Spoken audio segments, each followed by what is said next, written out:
샬롬. 오늘 그 글란츠 앙상블의 찬양 가사처럼 내 영혼의 깊은 데서 평화로다 하늘 위에서 내려오네. 정말 하늘의 평화, 샬롬이 우리 성도님들의 마음에 가득 풍성히 내려오기를 주님의 이름으로 축원합니다. 오늘은 한계인식 네 번째 시간, 참는 것이 어렵다고 느껴질 때라는 제목으로 함께 말씀의 은혜를 나누겠습니다. 인쇄 매체나 텔레비전에 나오는 광고를 보면 몸집이 상당한 아이나 어른이 아주 크게 만든 샌드위치를 한 입에 집어넣기 위해 입이 터져라 벌리고 있는 모습을 볼 수 있어요. 그대로 음식 앞에서 침을 삼키다가 미친 듯이 달려들어서 한 입 터져라 꿀꺽 먹은 후에도 또 묻습니다. 더 먹어도 돼요? 이 먹고 싶은 충동을 참는 건 참 어려운 일입니다. 또 어떤 분들은 머리로는 알아도 밤만 되면 야식의 유혹을 참기 어렵다는 분들도 있어요. 요즘 사람들은 잘 참질 못합니다. 여러분, 이런 화면이 나오면 아이나 어른이나 거의 미쳐버립니다. 로딩, 잠시만 기다려주세요. 네, 사람들은 기다리는 걸 잘 참지 못하고 지루한 걸 잘 참지 못하고 불편한 것도 잘 참지 못합니다. 또 남에게 지는 걸 참지 못하고 상대가 무례한 걸 참지 못하고 나하고 다름을 참지 못해요. 또 이 나서서 말하는 걸 참지 못하고 때로는 욕심을 참지 못하고 화를 참지 못합니다. 여러분은 어떠십니까? 해야 할 일은 산더미처럼 쌓여 있는데 시간은 턱없이 부족하고 주위에는 껄끄럽고 힘든 사람들이 여러분을 성가시게 굴 때 여러분은 잘 참으십니까? 우리는 살면서 이 참는 것의 한계를 느끼게 되는 경우를 종종 만나요. 텍사스의 한 젊은 여교사에 대한 이야기입니다. 그녀는 유치원생들을 가르치고 있었어요. 근데 하루는 수업을 마치고 한 어린 학생이 다가와서 말했어요. 선생님, 저 신발 신는 것 좀 도와주세요. 선생님이 보니까 카우보이 부츠였어요. 여러분, 카우보이 부츠는 목이 길잖아요. 그래서 신고 벗기가 쉽지가 않아요. 특히 어린아이라면 더더욱 그럴 것입니다. 그래서 선생은 그래 라고 대답하고는 그 부츠를 신기기 시작했어요. 아이의 발을 잡고 부츠를 발에 끼운 후에 힘껏 올렸습니다. 올리고 잘 들어가지 않아요. 그래서 얼굴이 빨개지도록 힘을 쓰면서 낑낑거리면서 겨우 첫 번째 신발을 신겼어요. 그리고는 반대편 짝을 집어들고는 다시 한번 그 과정을 반복해서 드디어 부츠를 다 신겼어요. 이 선생은 신을 신기는 일이 이렇게 힘든 일이었나 생각할 정도로 그런 표정을 지으면서 일어섰고 아이도 일어섰습니다. 근데 아이가 부츠를 보더니 선생님, 발이 짝짝이에요. 아이고, 이 급하게 신기다가 그만 짝을 잘못 맞춘 거예요. 그래서 선생은 한숨을 몰아쉬며 다시 아이의 발에서 부츠를 벗기는 일을 했습니다. 힘을 주느라 입술을 깨물기도 하고 낑낑대며 한쪽 발에 부츠를 당겨서 겨우 그 부츠를 벗겼어요. 그리고 다른 쪽 부츠도 같은 과정을 거치며 드디어 벗겼습니다. 이 과정에서 이 선생의 이마에 땀이 송골송골 맺혔어요. 이제는 틀림없이 짝을 잘 맞추어 다시 신기는 일을 했습니다. 아이의 발을 잡고 부츠를 잡은 후에 들여밀고 또 위에서 당기고 들이밀고 위로 당기면서 얼굴이 붉어질 정도로 힘을 쓰면서 드디어 한쪽 신을 신기고 또 그 다음 쪽 신도 신겼습니다. 이 선생은 이 짧은 시간에 힘을 하도 많이 써서 이제는 힘이 거의 다 빠졌어요. 근데 아이가 신을 신고 일어나서 신을 보더니 선생님, 이건 제 부추가 아니에요. 뭐라고? 선생님은 이 말을 찡그렸어요. 비록 말하진 않았지만 왜 진작 말하지 않았니라는 신호를 눈으로 보냈어요. 하지만 아이에게 화를 내봤자 달라지는 것은 아무것도 없잖아요. 다시 마음을 고쳐먹고는 그 부추를 벗기기 시작했습니다. 근데 이번에는 속도가 조금 빨라졌어요. 요령이 생기기 때문이죠. 그래도 힘은 써야 했기에 낑낑대며 부추를 신겼습니다. 한쪽, 다른 한쪽, 양쪽 부추를 다 벗겼어요. 선생은 자리에 털썩 주저앉으며 말했습니다. 그럼 이 부추는 누구 거니? 그랬더니 아이가 하는 말이 이건 제 형 거예요. 엄마가 아침에 저에게 신겨주셨어요. 아니 그럼 이 부추는 결국 네 신발이란 말이잖아. 선생님은 다시 한숨을 크게 몰아쉬면서 부추를 집어들고 아이의 발에 맞췄습니다. 그리고는 부추를 밀어넣고 또 넣고 위에서 당기면서 부추를 또 신겼어요. 다행히 아까보다는 많이 빨라졌어요. 하지만 이 부추를 신기는 동안에 선생은 아무 말도 하지 않았습니다. 약간 화가 났지요. 드디어 부추를 다 신긴 후에 일어나서 아이를 보았어요. 그런데 아이가 이번에도 또 뭔가 할 말이 있는 것처럼 보였어요. 예, 뭐가 잘못됐니? 근데 아이는 아무 말도 하지 않았어요. 선생은 휴, 잘 됐구나 생각하고는 이제 아이의 코트를 입혀주고 모자까지 씌워주면서 말했어요. 너 장갑은 어디 있니? 그랬더니 아이가 하는 말이 아까 부추 속에 넣었어요. 이 정도 되면 저는 그 선생에게 달려가서 이렇게 말하고 싶어져요. 선생님 참으셔야 합니다. 참으십시오. 우리는 살면서 꼭 이런 일은 아니지만 정말 이 참는 것에 한계를 느끼게 되는 경우를 종종 만나게 됩니다. 이곳 남가주에는 우리의 인내심을 시험하는 일들이 많아요. 저는 지난 5월에 개인적으로 잃어버린 카드 문제로 카드 회사에 전화를 걸 일이 있었는데 걸다가 우라통이 터져서 죽을 뻔했습니다. 여러분도 경험해 보셨을 거예요. 이 코로나19 이후로 전화를 걸면 음성 안내 메시지에는 하이콜 볼륨이라고 하면서 대기 시간이 뭐 30분에서 45분 정도 될 거라고 이렇게 얘기를 해요.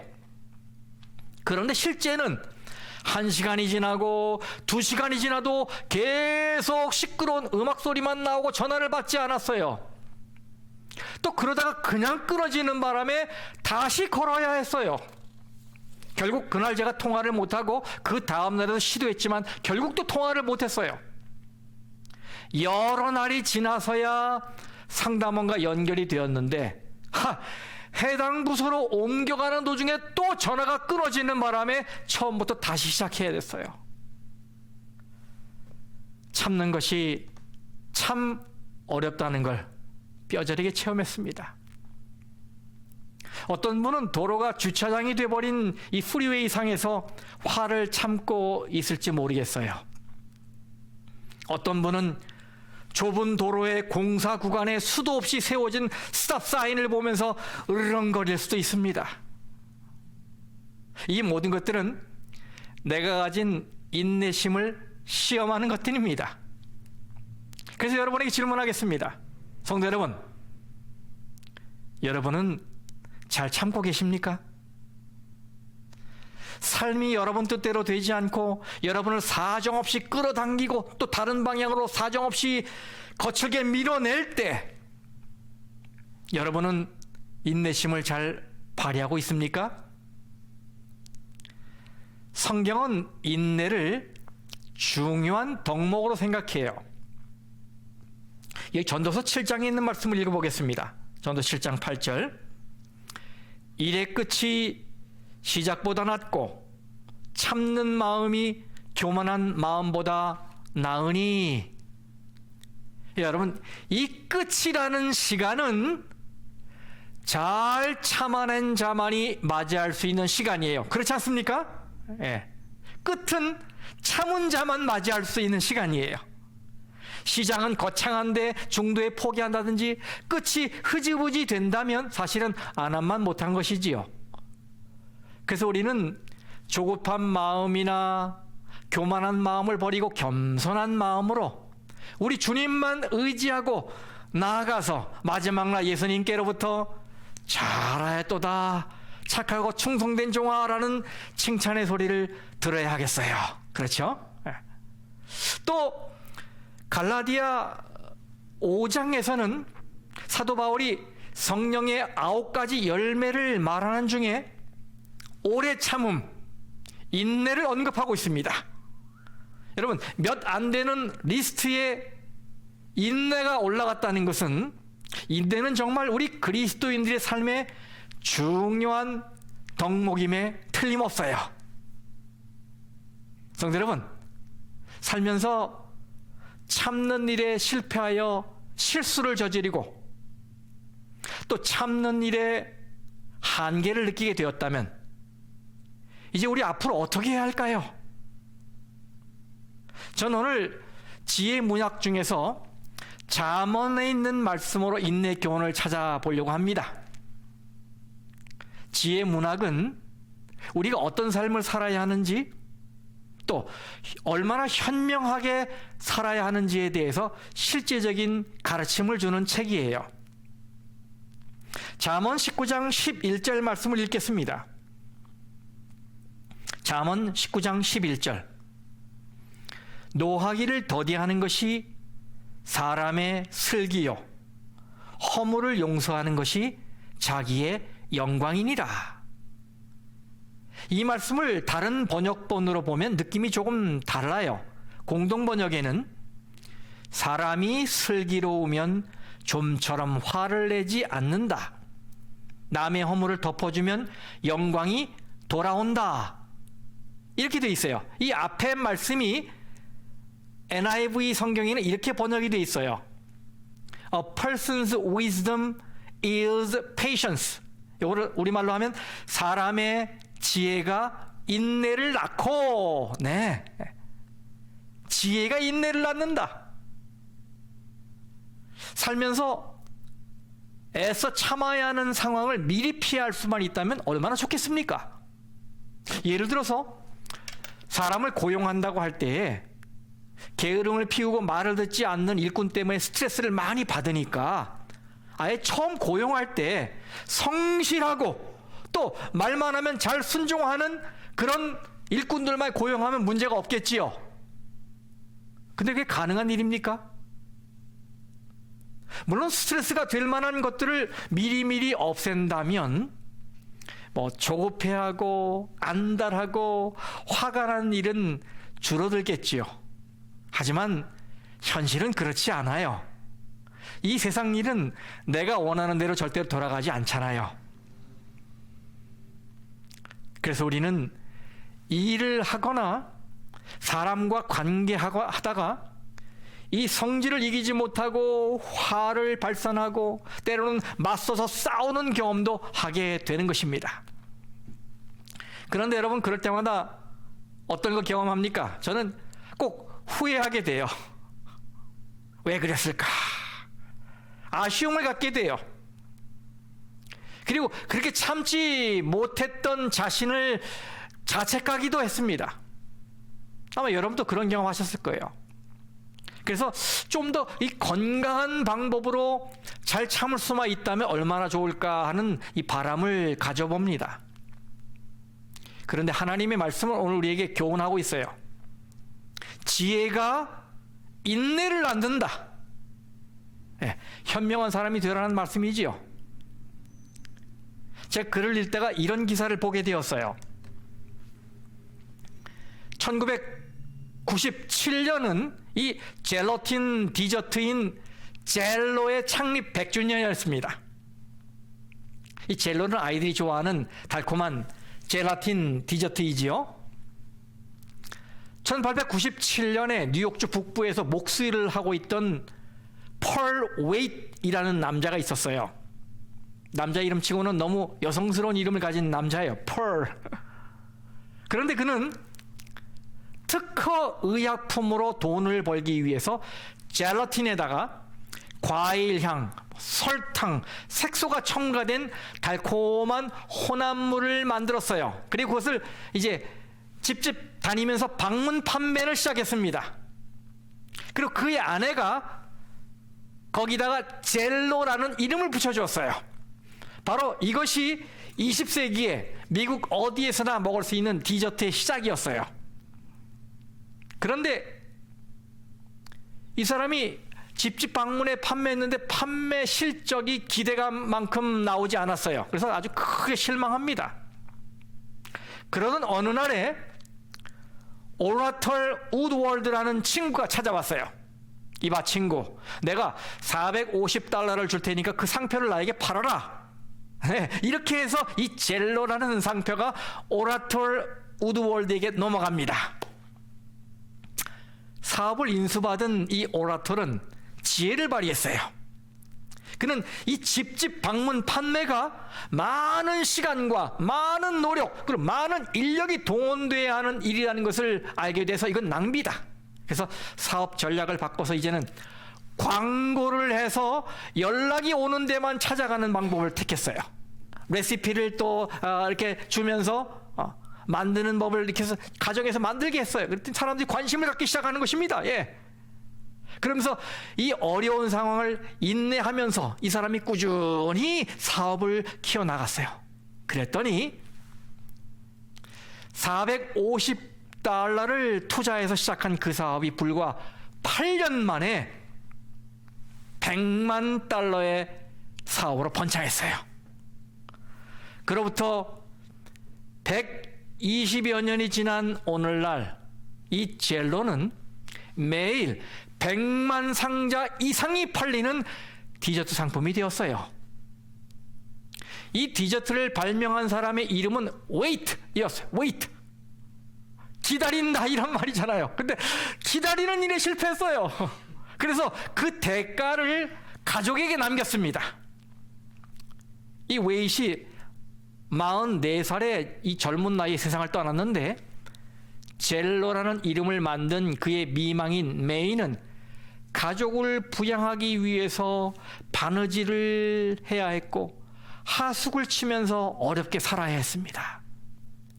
현재 그의 후손들은 이 젤로 상표로 팔리는 110개 이상의 제품에서 나오는 수익을 단 한 푼도 받지 못하고 있어요. 너무나 아이러니한 일 아닙니까?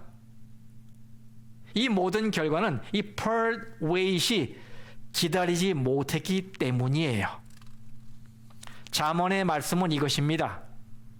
현명한 사람은 좋은 일이 생기려면 시간이 걸린다는 것을 알기 때문에 끝까지 기다린다. 이거예요. 요한계시록 14장에 나오는 새 천사의 기별의 메시지도 그것을 가르치고 있지요. 요한계시록 14장 12절 말씀입니다. 성도들의 인내가 여기 있나니 그들은 하나님의 계명과 예수에 대한 믿음을 지키는 자니라. 여러분, 이 말씀이 새 번역 성경에는 이렇게 번역되어 있어요. 하나님의 계명과 예수를 믿는 믿음을 지키는 성도들에게는 뭐가 필요하다? 인내가 필요하다. 네, 그렇습니다. 다시 말해서 성도는 이 말씀 속에 계시된 예수 그리스도의 재림이라는 찬란한 영광의 날을 믿음으로 바라보면서 기다리는 법을 배운 자라는 말이에요. 그들은 예수님이 재림하기까지는 아직 시간이 걸린다는 것을 알고 있어요. 그래서 참고 기다리는 것입니다. 현명한 사람들이지요. 네, 성도 여러분, 잠언의 교훈을 마음에 새기시기 바랍니다. 현명한 사람은 좋은 일은 시간이 걸린 것을 알기에 기다린다. 그런데 교훈은 여기서 끝나지 않습니다. 그 다음 말씀을 보겠습니다. 자, 허물을 용서하는 것이 자기의 영광이니라. 네, 이 지혜는 인내를 낳는다는 말씀 다음에 남의 허물을 덮어주고 용서하면 자기에게 영광이 찾아온다는 말씀이 붙어 있어요. 요즘 우리는 아주 각박한 사회에 살고 있잖아요. 사람들은 상대방의 실수나 잘못을 그냥 넘기는 법이 없습니다. 게다가 작은 결함들을 나쁜 의도로 크게 부풀리며 아주 가혹하게 대해요. 야박하지요. 그럼 여러분들은 화가 날 때 어떻게 대처하십니까? 만일 여러분이 여러분의 가족이나 친구 혹은 교우들과의 관계에서 자존심이 상하는 말을 들었다면 어떻게 대처하십니까? 그 순간 화가 치밀어서 상대를 더 크게 치받고 싶은 마음이 생깁니까? 사실 좀 솔직하게 말씀드리면 저는 며칠 전에 저희 가족에게 제가 그런 실수를 범했어요. 화가 났는데 그걸 참지를 못했어요. 결국 대화로 잘 마무리는 했고 제가 사과를 했습니다. 하지만 마무리는 됐지만 두고 하루 종일 제 마음에 후회가 남아서 가슴이 아팠어요. 그래서 제가 이 말씀을 제 가슴에 새기게 됐어요. 남의 허물을 덮어주면, 간과하면, 그냥 지나가주면 영광이 돌아온다. 네, 이 화가 나는 순간에 문제를 더 크게 부각시키고 맞부딪히면 속이 시원하겠죠. 하지만 하나님의 말씀은 우리에게 이제부터는 조금 참고 생각을 달리 가지라 라고 권면하고 있어요. 그리고 사소한 것에 땀을 빼지 말라, 작은 것은 그냥 버려라, 이렇게 말씀하고 있어요. 네, 그렇습니다. 용서 없는 가정, 용서 없는 교회를 상상하면 그 그림은 참담하지요. 살다 보면 누구나 실수할 수 있습니다. 한계를 지닌 연약한 질그릇들이기 때문에 그렇습니다. 그러나 성도 여러분들이시여, 비록 상대가 용서받을 자격이 전혀 없어 보일지라도 용서하는 열쇠가 내 손에 쥐어져 있다면 그것을 잘 활용하시기 바랍니다. 용서는요, 보상이 아니라 은혜이기 때문이에요. 기억하십시오. 보상이 아니에요. 은혜예요, 은혜. 자격이 있어서 용서해 주는 게 아니란 말이에요. 내가 베풀어 주는 게 용서예요. 그렇게 되면 그 용서는 용서하는 나 자신에게 바로 내가 베푸는 기쁨의 향연이 될 거예요. 축제가 된단 말이에요. 성경은 말합니다. 허물을 용서하는 것이 자기의 영광이니라. 잠언의 저자는 지혜로운 사람은, 이 현명한 사람은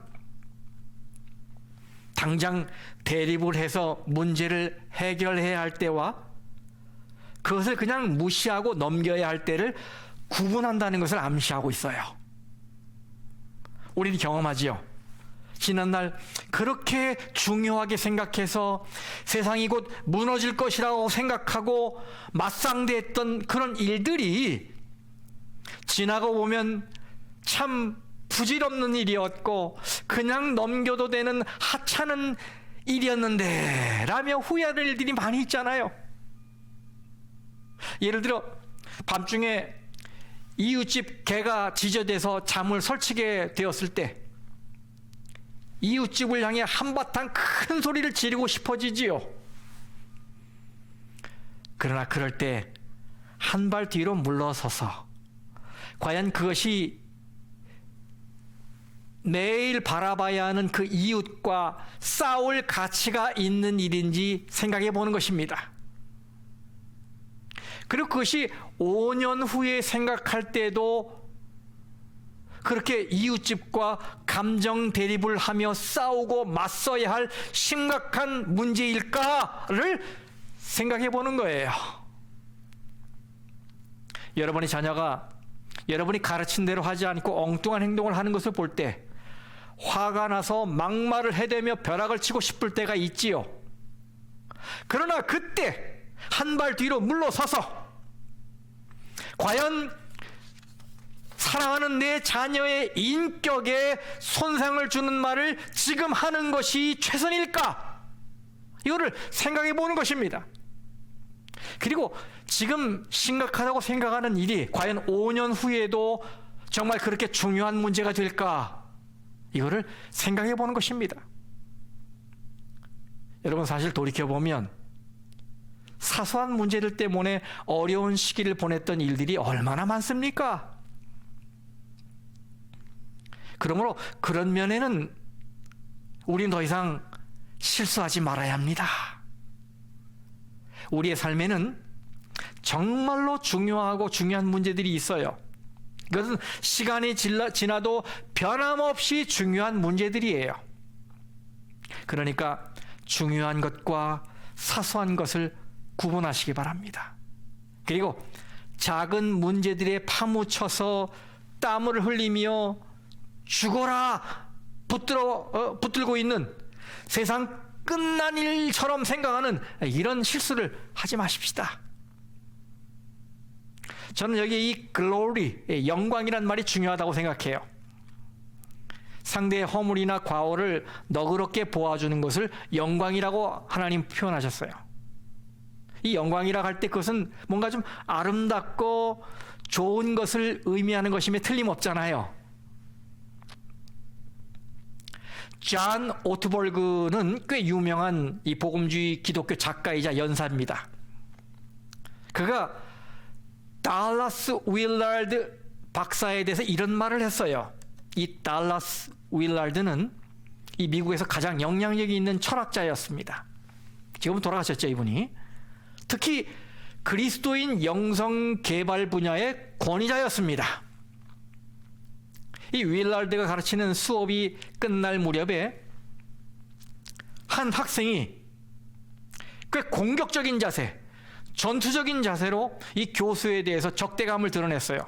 그는 손을 들고는 자기는 윌라드 박사와 전적으로 다른 의견을 가지고 있다고 말했어요. 그런데 이 사람이 한 이 내용, 진술은 아주 잘못된 것이었고 또 태도도 아주 무례했어요. 오트볼그의 친구가 생각할 때 이 교수가 아주 예리한 지성인이기 때문에 분명 그 학생에게 논리적인 반박을 통해서 그 학생을 끝장낼 거라고 생각했어요. 그런데 그 학생이 말을 마치자 이 윌라드 박사가 그를 쳐다보며 말했습니다. 자, 수업을 끝낼 시간이니 오늘은 여기서 멈추는 것이 좋겠습니다. 다음에 다뤄보지요. 그래서 학생들은 일어나서 교실을 나갔습니다. 근데 이 친구는 그 자리에 남았어요. 왜냐하면 교수가 같이 맞부딪히지 않고 그렇게 말한 이유가 뭔지를 알기 원해서였어요. 학생들 다 나간 다음에 윌라드 박사가 있을 때, 박사님, 제가 생각할 때 그 학생이 말한 것은 분명 잘못된 것이었고 태도도 무례했는데 왜 직접 혼내지 않으신 것입니까? 그랬더니 이 달라스 윌라드가 말합니다. 글쎄요, 최근에 나는 마지막 말을 하지 않는 훈련을 하고 있답니다. 마지막 말. 여러분, 이 마지막 말은 흔히 관계를 깨는 아주 심각한 말이에요. 그리고 그 마지막 말을 내가 하게 되면 상대방도 역시 이 아픈 마지막 말을 하게 될 거예요. 이러면 관계에 많은 손실을 가져오게 되지요. 그래서 화가 날 때는 이젠 끝이다, 마지막이다 라고 말하기보다는 언젠가는 다시 만나겠지요. 그때는 잘해봅시다 라고 말하는 것이 더 좋겠어요. 왜냐하면 인간관계에서 조금이나마 여백을 남기려는 노력은 그만큼 그 사람이 성숙하다는 의미이기 때문입니다. 그 즉시 무자르듯 자르는 게 아니라, 이 관계라는 것은, 사람과 관계라는 게 그렇잖아요. 그게 아니라 여지를 좀 남겨주는 것은 그만큼 성숙하다는 의미예요. 그래서 상대의 실수를 그냥 눈 감아주고 그냥 지나쳐주는 것을 이 잠언의 저자는 glory, 영광이라고, 아름다운 거라고 말하고 있는 것입니다. 성도 여러분, 여러분은 잘 참으십니까?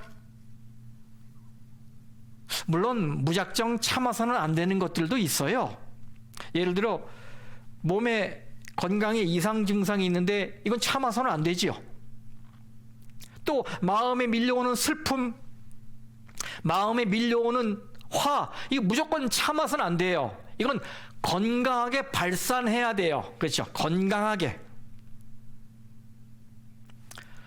오늘 우리가 다룬 이 참는 문제는 참지 못했을 때 반드시 후회하게 되는 일들과 관계되는 것들입니다.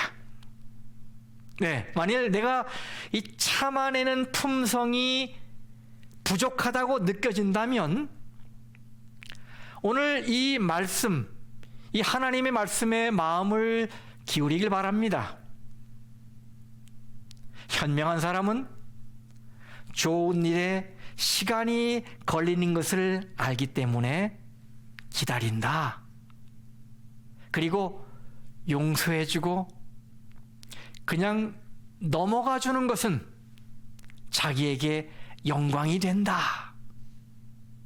성도 여러분, 오늘 우리 자신의 성품에 이 참는 것, 인내가 부족하다는 것을 인식하면서 다시 한번 하나님의 말씀에 따라 인내를 배우고 용서하는 삶을 실천하는 현명한 사람이 다 되시기를 간절히 바랍니다.